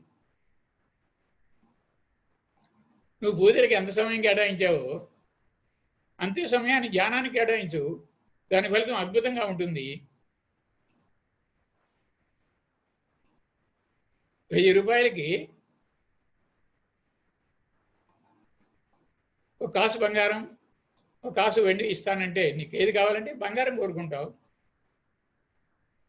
అలాగే నువ్వు చేసే సాధన అద్భుతమైన ఫలితాలు ఇవ్వాలి. పూజ చేస్తే అది ఒక స్తోత్రం పఠించడానికంటే 1000 వంతు తక్కువ అవుతుంది. అంతే పూజ చేయడం మానేసి స్తోత్రం గొప్పదని తెలుసుకో. స్తోత్ర కోటి సమో జప, కోటి స్తోత్రాలు ఒక జపంతో సమానం. ఒక జపమాల తీసుకొని కళ్ళు మూసుకొని ఒక్కొక్క దాంట్లో ఉన్న ఒక్కొక్క పోసను ముందు కలుపుతూ భగవంతుడి నామాన్ని ఉచ్చరించడం జపం. కోటి స్తోత్రాలు ఒక జపంతో సమానం. కోటి జపాలు ఒక ధ్యానంతో సమానం. అంటే ధ్యానం చేస్తున్నావు, ఒక ఆయన పూజ చేసుకున్నాడు, ఆయనకంటే నువ్వు కోటి కోట్ల పుణ్యం అదే సమయంలో నువ్వు పొందుతున్నావు. ధ్యాన కోటి సమోలయ. లయం అంటే పరమాత్మలో కలిసిపోవడం. ఒక నది సముద్రంలో కలిసిపోయిందంటే వెనక రాదిక, సముద్రం అయిపోయింది. ఒక ధ్యాని ఆత్మ మీద దృష్టి పెట్టి ఆత్మతో కలిసిపోతే ఇక దేహం నాకు అక్కర్లేదని వదిలేస్తే వాడు భగవంతుడు లయం అయిపోయాడు, మోక్షం పొందాడు. అంచేత మనకి రమణ మహర్షి చెప్తా ఉంటాడు, ఇదే శ్లోకాన్ని చాలా సింపుల్గా చెప్తాడు. అయినా నువ్వు పూజ చేస్తున్నావు, అది దేంతో చేస్తున్నావు ఒకసారి గుర్తుపెట్టుకో. పూజ దేవుడి పువ్వులు దేంతో వేస్తున్నావు, పలహారం దేంతో పెడుతున్నావు అంటే చేతులతో పెడుతున్నావు, అంటే పూజ చేతులతో చేస్తున్నావు. స్తోత్రం దేంతో చేస్తున్నావు, భగవంతుని మీద స్తోత్రాలు ఏం చదువుతున్నావు, నోటితో చదువుకో. చేయి కంటే శ్రేష్టమైనది నోరు. అంచేత పూజ కంటే స్తోత్రమైనది, పూజ కంటే గొప్పది స్తోత్రం, నోటితో చేస్తున్నాం కాబట్టి. జపం దేంతో చేస్తున్నావు, కళ్ళు మూసుకొని మనసుతో చేస్తున్నావు. నోటితో చేపించకూడదు, మనసులో అనుకోవాలి. అంచేత నోరి కంటే కూడా మనసు గొప్పది. తర్వాత ధ్యానం గొప్పది అన్నాడు కదా. ధ్యానం దేంతో చేస్తున్నావు అంటే శ్వాసతో చేస్తున్నావు, అంటే ఆత్మతో చేస్తున్నావు. అంచేత ఇది అన్నిటికంటే గొప్పది అని మనకి రమణ మహర్షి ఈ విషయాన్ని మరింత సులభంగా పామర్లకు కూడా అర్థమయ్యేలాగా, ఒకటి నోటితో చేస్తున్నాం, ఒకటి చేతితో చేస్తున్నాం, ఒకటి నోటితో చేస్తున్నాం, ఒకటి మనసుతో చేస్తున్నాం, ఒకటేమో ఆత్మతో కలిసి ఉంటున్నాం. ఇవి ఒకదానికంటే ఒకటి ఎక్కువ కాబట్టి అన్నిటికంటే ధ్యానం గొప్పది.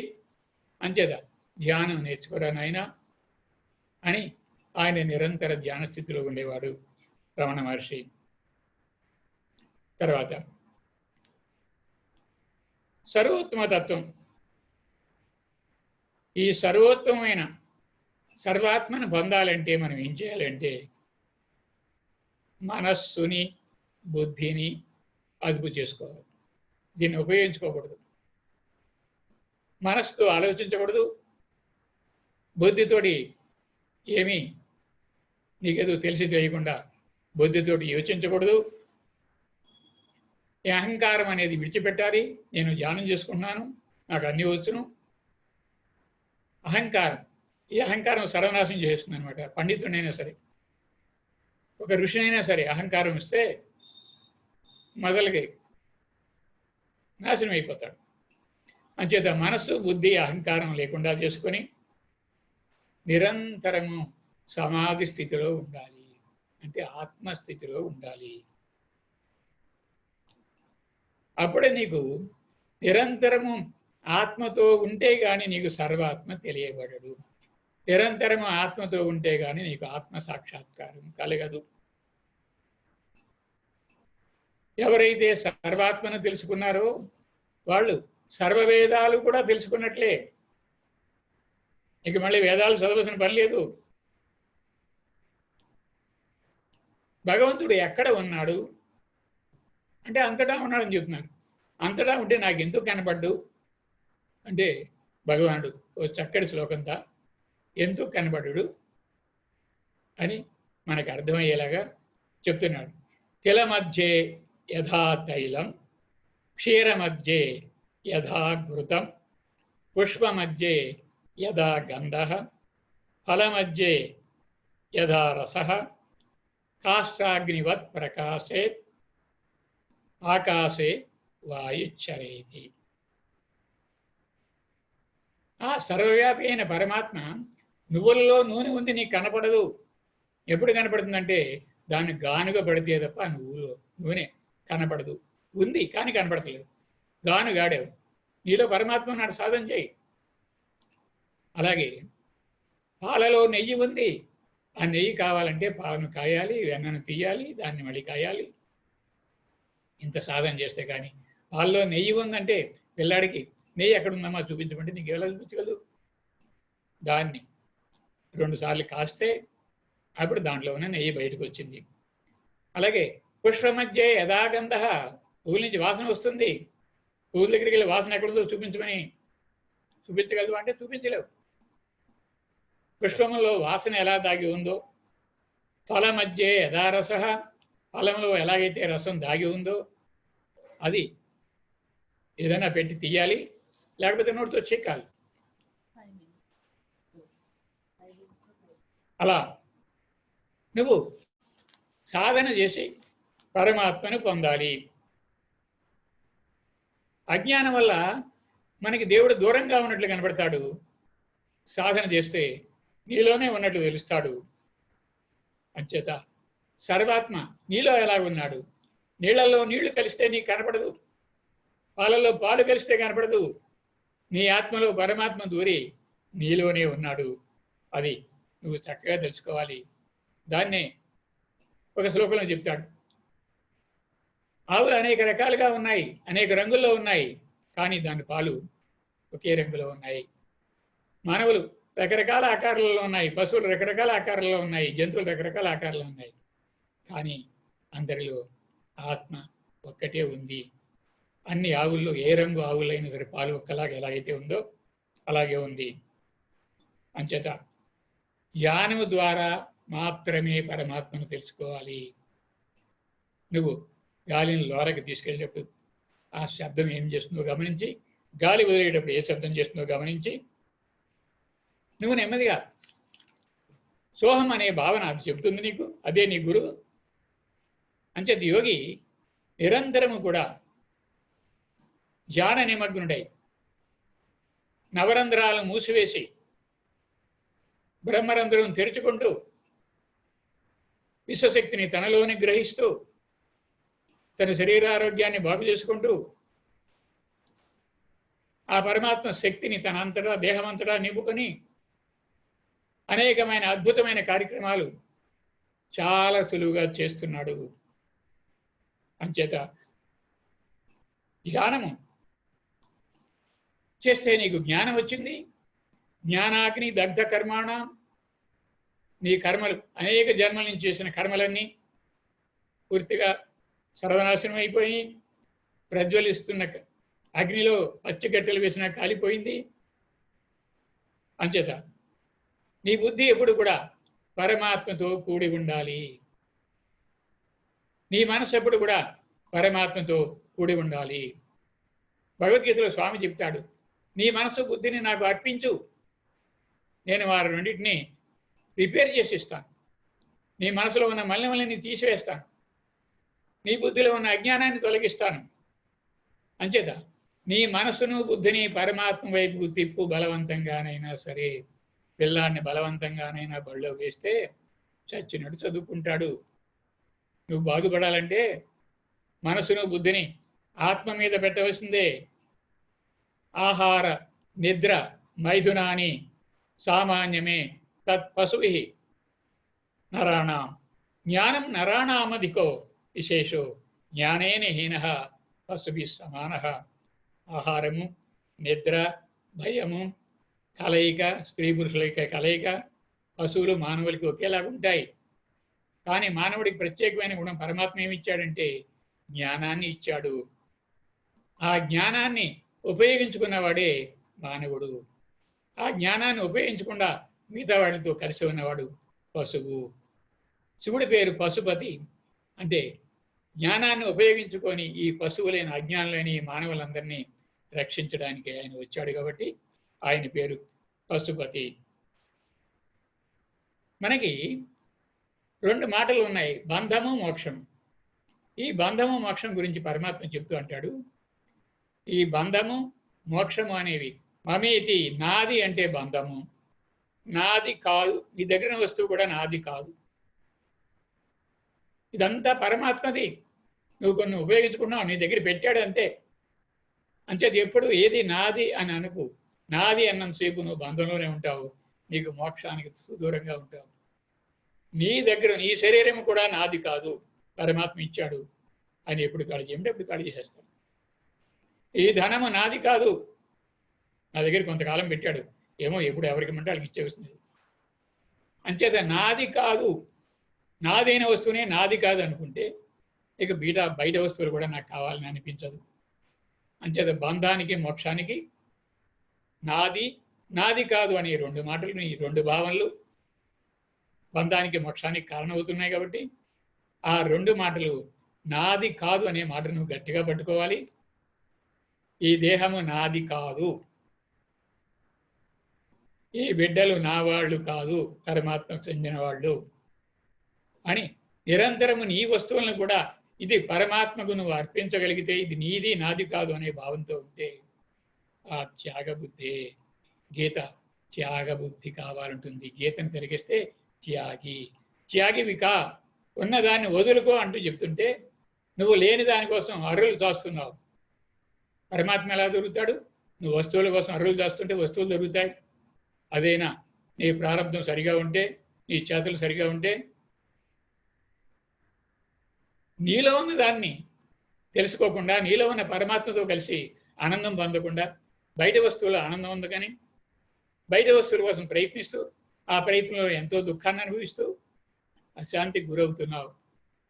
కాబట్టి ధ్యానం చేస్తూ మనలో ఉన్న పరమాత్మ మీద నిరంతరము దృష్టి పెడుతూ, ఆ పరమాత్మను తెలుసుకొని నిరంతరము ఆయనతో కలిసి ఉండి ఆనందం పొందుతూ, జ్ఞానం పొందుతూ, నిరంతరము సత్యములో ఉంటూ మనం మన జీవితాల్ని ధన్యం చేసుకుందాం.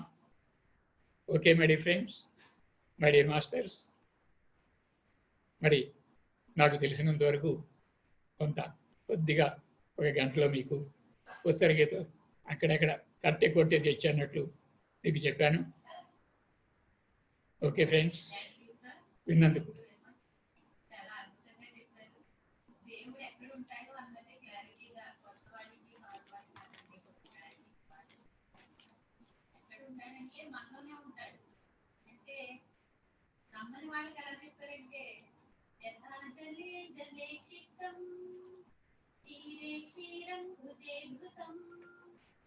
అవిశేషో భవే తత్వా జీవాత్మ పరమాత్మనో.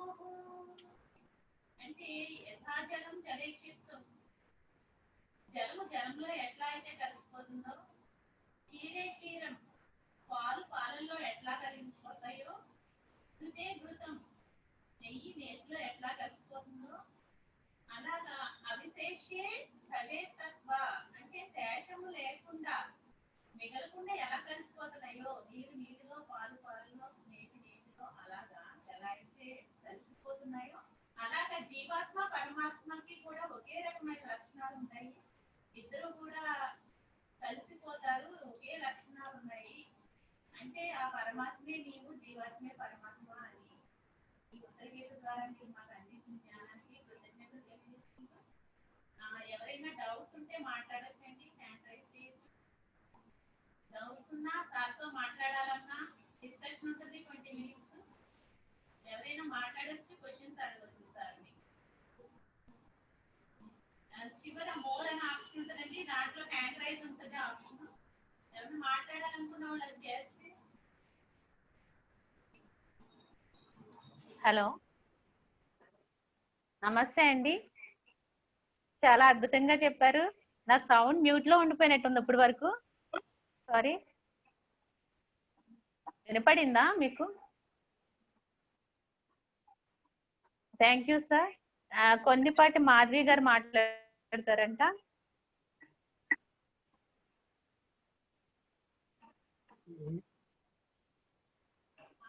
మాధవి గారు అన్మ్యూట్ చేసుకోండి.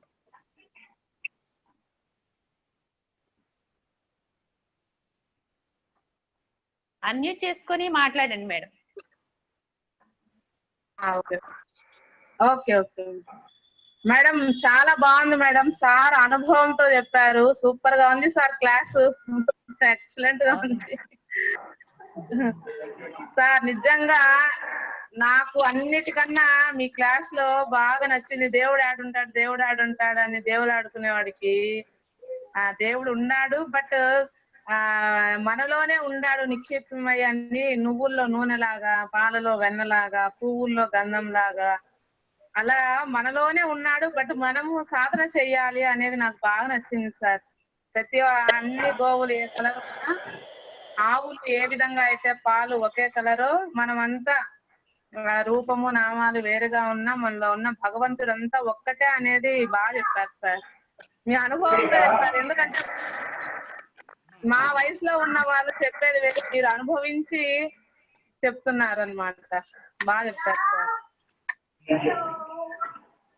అదే సార్ చెప్తుందంటే భగవంతుడు మనలోనే ఉన్నాడు అంటే నమ్మని వాళ్ళకి ఏంటంటే ఏం చెప్తారంటే ఉత్తర గీతలో యథా జలే జలే క్షిప్తం క్షీరే క్షీరం ఘృతే ఘృతం అవిశేషో భవే తద్వా జీవాత్మ పరమాత్మనోహో అని ఎలా అయితే జలము జలంలో కలిసిపోతుందో క్షీరంలో పాలు పాలలో ఎలా అయితే మిక్స్ అయిపోతాయో అలాగే నెయ్యి నేతిలో ఎలా అయితే కలిసిపోతుందో శేషము లేకుండా అంటే మిగలకుండా ఎలా అయితే కలిసిపోతాయో అలాగే జీవాత్మ పరమాత్మ నోహో అంటే జీవాత్మ పరమాత్మ కూడా అవే లక్షణాలు సేమ్ టు సేమ్ లక్షణాలు ఉంటాయని భగవంతుడి ద్వారా మనకి తెలియజేశారు ఉత్తర గీతలో.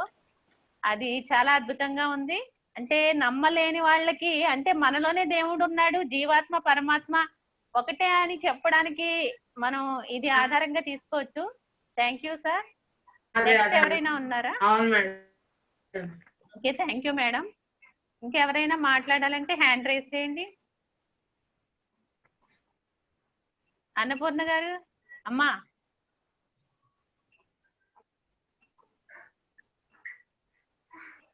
అన్మ్యూట్ చేసుకోండి.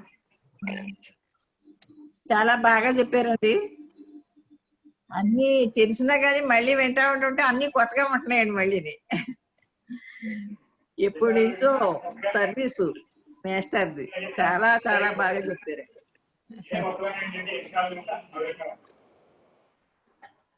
నమస్తే అండి. ఇంకెవరైనా హ్యాండ్ రైజ్ చేస్తారా?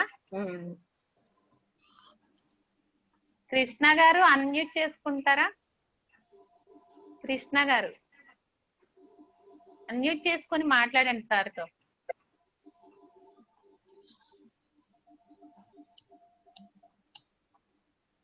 కృష్ణ గారు.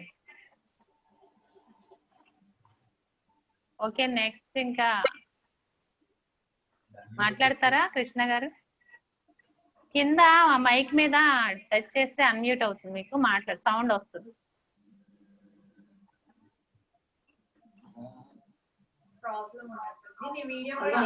హలో మాట్లాడండి సార్. సత్యనారాయణ గారు, today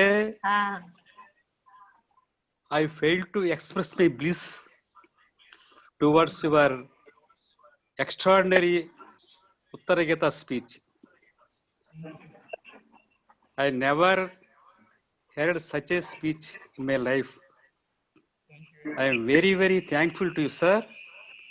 All the best, and everybody must do meditation, be a vegetarian, and get rid of all bloody riffraff in your brains like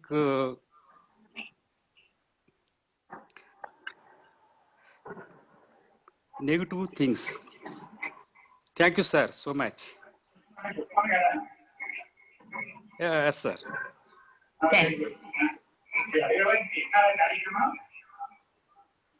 Pardon? విన్నారంటండి, అందుకనే బాగుందని చెప్తున్నారు. Yes, I failed to talk today. I failed to talk to express my bliss. Yes, yes, sir. Okay, thank you, sir. Thank you, sir. Thank you. Thank you, thank you, madam. Next Anjaneyulu గారు unmute చేసుకోండి. ఆంజనేయులు గారు, ఆంజనేయులు గారు మాట్లాడండి.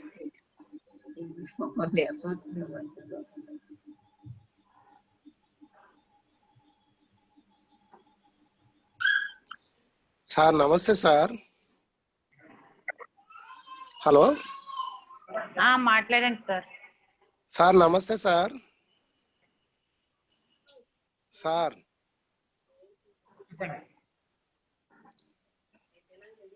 Sir నమస్తే sir. వినిపిస్తుంది, మాట్లాడండి sir. వినిపిస్తుంది sir. నేను భగవద్గీత తెలుసుకున్నాను, ఉత్తర గీత ఉన్నదని ఏదో విన్నాను కానీ నాకైతే తెలియదు సార్. ఈ రోజు మీరు చెప్తూ ఉంటే ఉత్తర గీతలో చాలా అద్భుతమైన సందేశాన్ని, అద్భుతమైన జ్ఞానాన్ని ఇచ్చారు. చాలా ఆనందంగా ఉంది సార్. ఉత్తర గీత ఇదే మొదటిసారి నేను వింటున్నాను sir.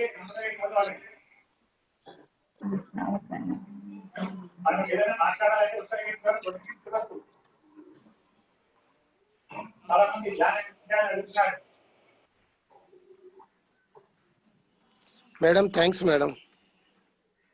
Thank you sir. Next ఇంకా ఎవరున్నారు? జ్యోతక్క మాట్లాడతారా? మీరు నెంబర్ పెట్టలేదు కానీ మాకు తెలిసిపోతుంది వీరని. అన్మ్యూట్ చేస్తాను, మాట్లాడండి. అన్మ్యూట్ చేసుకుని మాట్లాడండి.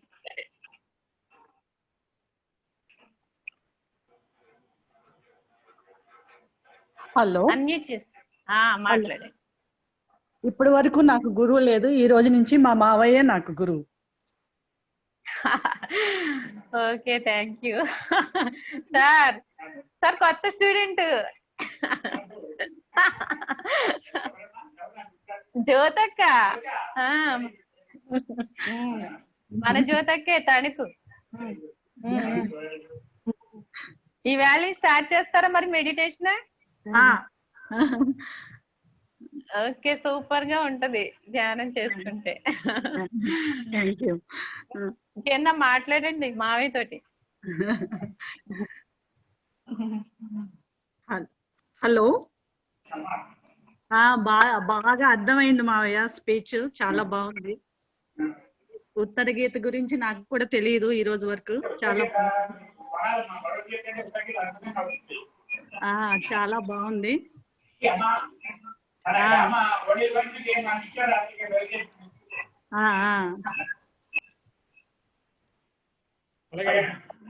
ఓకే అక్క, థ్యాంక్ యూ.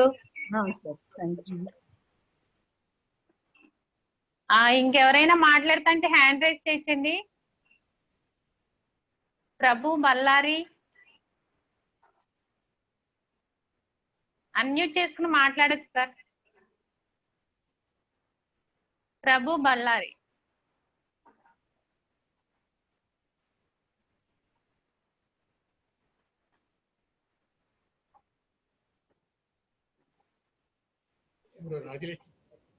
మాట్లాడతారా సార్?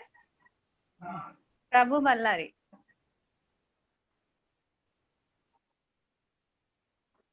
హలో, మాట్లాడుతున్నారు, మాట్లాడండి సార్. సార్తో మాట్లాడండి. ఈ డీటెయిల్స్ వాట్సాప్ లో పంపిస్తారా? Because I could not attend this program. Okay అండి, వీడియో తర్వాత డౌన్లోడ్ అయిన తర్వాత పంపిస్తాను. మీరు ఈ నెంబర్ మెసేజ్ చేయండి. మెసేజ్ చాట్ బాక్స్ లో మెసేజ్ పెట్టండి number. Okay sir, thank you. Next ఇంకెవరైనా? శ్యామల, శ్యామల మాట్లాడతావా? శ్యామల అస్టు అన్మ్యూట్ చేసుకుని మాట్లాడచ్చు. శ్యామల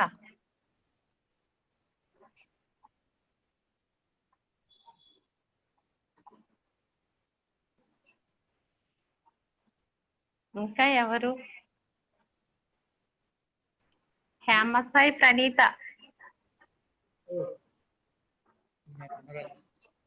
మనవరాలేనా? మాట్లాడాలి మరి. అన్ని చేసుకోమ్మా.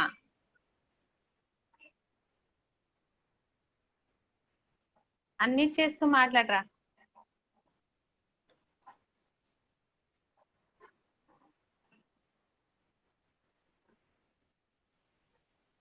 హలో హేమసాయి, అన్ని చేసుకోమ్మా.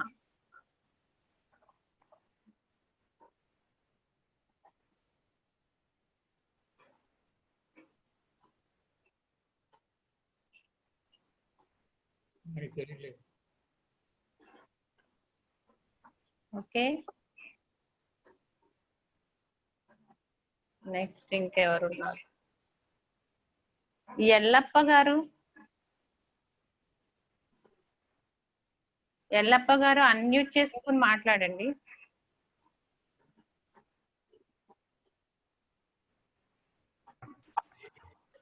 మాట్లాడండి సార్. నమస్తే సార్. నమస్తే మేడం. ఉత్తరగీత ఎప్పుడు వినలేదు, ఉత్తరగీత ఎప్పుడు వినలేదు. ఈసారి వినటం వల్ల మంచి జ్ఞానం విన్నట్టు ఉంది మేడం. థ్యాంక్స్ మేడం మీ అందరికి. Okay madam. Okay sir, thank you. Thank you sir.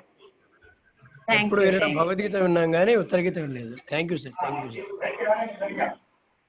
Okay sir. Okay okay sir, thank you.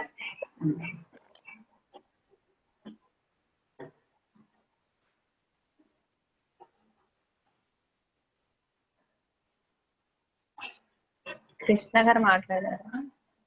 Karunasri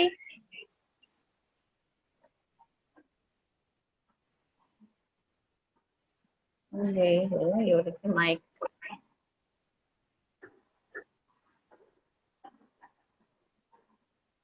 ఎవరైనా మాట్లాడతారా సార్?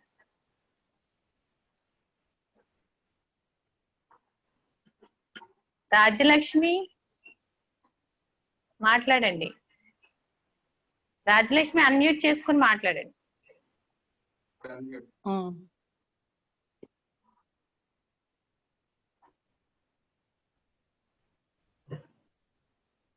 అన్మ్యూట్ అయిందండి.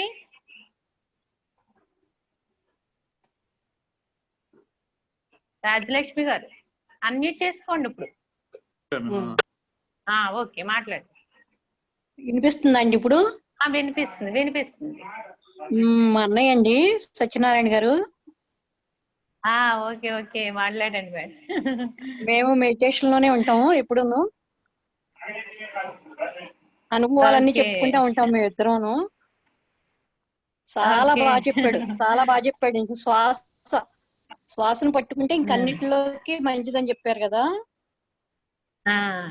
మళ్ళీ చెప్పినప్పుడు కూడా అలాగే చెప్పాలి. మేము 2005 అండి.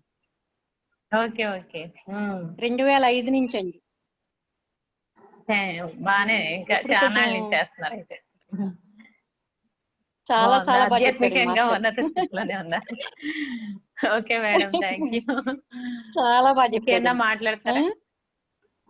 ఇంకా బాగా చెప్పాడండి. పూజల గురించి ఏంటి అన్ని బాగా, స్తోత్రాల గురించి అన్ని బాగా చెప్పాడండి. మెడిటేషన్ ఎలా చేయాలో కూడా బాగా చెప్పాడు. మన పత్రిజీ సారు చాలా ఆనందపడతారు.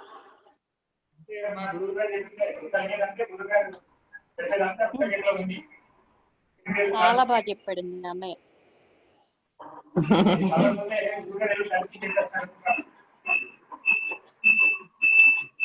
Okay madam, thank you.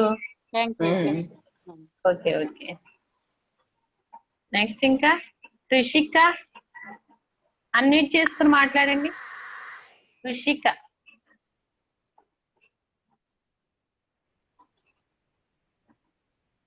Unmute చేసుకోండి. రుషిక మాట్లాడతారా సార్తో?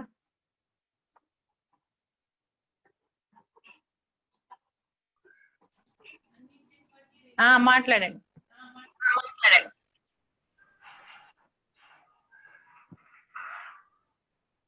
ఆన్ అయింది, మైక్ ఆన్ అయింది, మాట్లాడండి.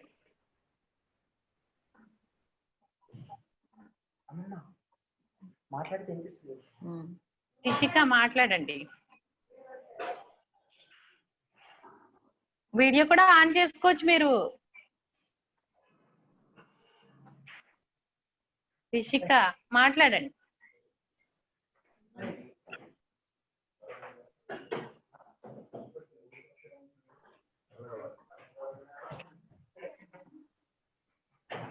రిషిక మాట్లాడుతున్నారమ్మా? వాయిస్ ఓకే అయింది, మాట్లాడండి, వినిపిస్తుంది.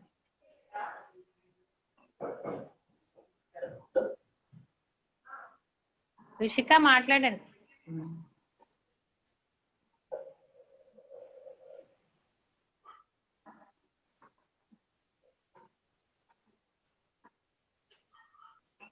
ఓకే,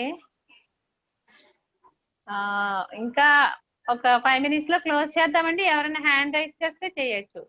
కింద ఆప్షన్స్ ఉన్నాయి కదా, మోర్ లోకి వెళ్ళి హ్యాండ్ రైజ్ చేయొచ్చు.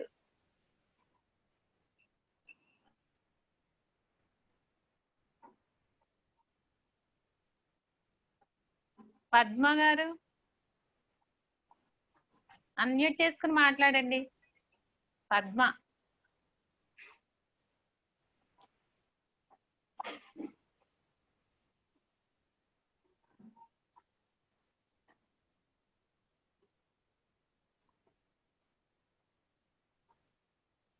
అందరూ ఇంటరాక్ట్ అయితే బాగుంటుందని, క్లాస్ నచ్చిందా లేదా అని.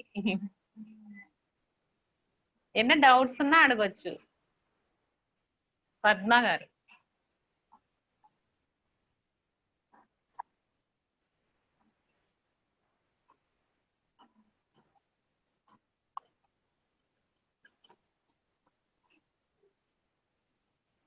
ఓకే ఓకే సార్, మీరు ఫైనల్ గా ఏమన్నా చెప్పదలుచుకుంటే చెప్పండి సార్, క్లోజ్ చేసేద్దాం. Fine. Ready, master. Ready, go.